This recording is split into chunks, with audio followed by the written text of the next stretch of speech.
Assalamualaikum warahmatullahi wabarakatuh. Bismillahirrahmanirrahim. Alhamdulillah kita bertemu kembali di pekan ini. Setelah pekan kemarin kita membahas tentang kurikulum dalam perspektif filsafat pendidikan Islam. Kali ini kita membahas tentang alat-alat pendidikan dalam perspektif filsafat pendidikan Islam. Nah, jadi dulu kurikulum itu juga sebagai alat, ya kan, mapelnya. Sebelumnya juga kita membahas pendidik dan peserta didik dalam perspektif filsafat pendidikan Islam. Nah, kali ini kita membahas alat-alat pendidikan dalam perspektif filsafat pendidikan Islam di mata kuliah filsafat pendidikan Islam. Definisi dulu. Alat pendidikan ya ini baik Islam atau umum ya. Cuman gini kita fokus di Islamnya. Jadi segala sesuatu yang dapat digunakan untuk mencapai tujuan pendidikan Islam itu sendiri. Jadi apa yang dibutuhkan untuk penyelenggaraan pendidikan Islam, dan itu dibutuhkan alat. Nah, itulah dia definisi dari alat pendidikan Islam tersebut. Tidak berarti berupa alat hard saja ya, hard saja. Nanti akan kita kupas.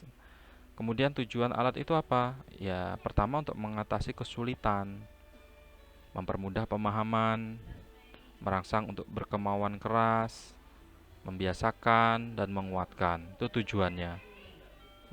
Jadi yang tadinya susah dipahami karena di dalam mata kuliah yang lain ilmu pendidikan Islam kan, di mata kuliah ilmu pendidikan Islam itu ada yang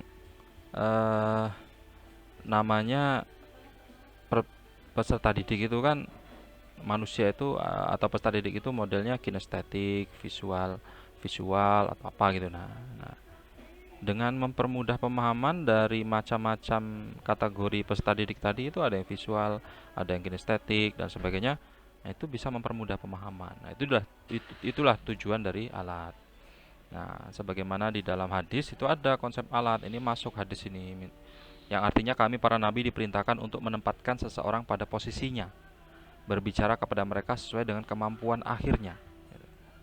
Tuh, ini bagian dari mempermudah pemahaman macam-macam tingkat pemahaman peserta didik. Maka Rasulullah pun Rasul yang diutus oleh Allah kepada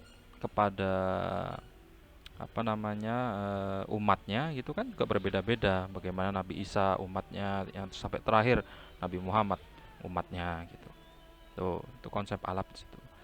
Macam dan contoh alat, macam alat kalau di dalam pendidikan Islam itu ya hafalan, pembiasaan, tidak hanya dihafalkan saja, kemudian tidak diterapkan. Nah, dihafalkan, diterapkan, dibiasakan. Pengertian, membentuk sikap, diberi pengertian. Nah, dengan dia mengerti, akhirnya membentuk sikap dia untuk mengerti hal tersebut. Penguatan batin, percaya diri. Contohnya apa? Keteladanan, perintah, larangan. Itu juga alat. Keteladanan itu juga alat dari guru. Perintah, larangan itu juga alat.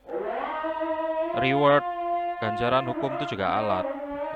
Oke, itu dari eh, saya tentang penjelasan alat-alat pendidikan dalam pendidikan Islam. Dari teman-teman ada yang kurang dipahami, mari kita diskusi di Google Classroom. Saya akhiri.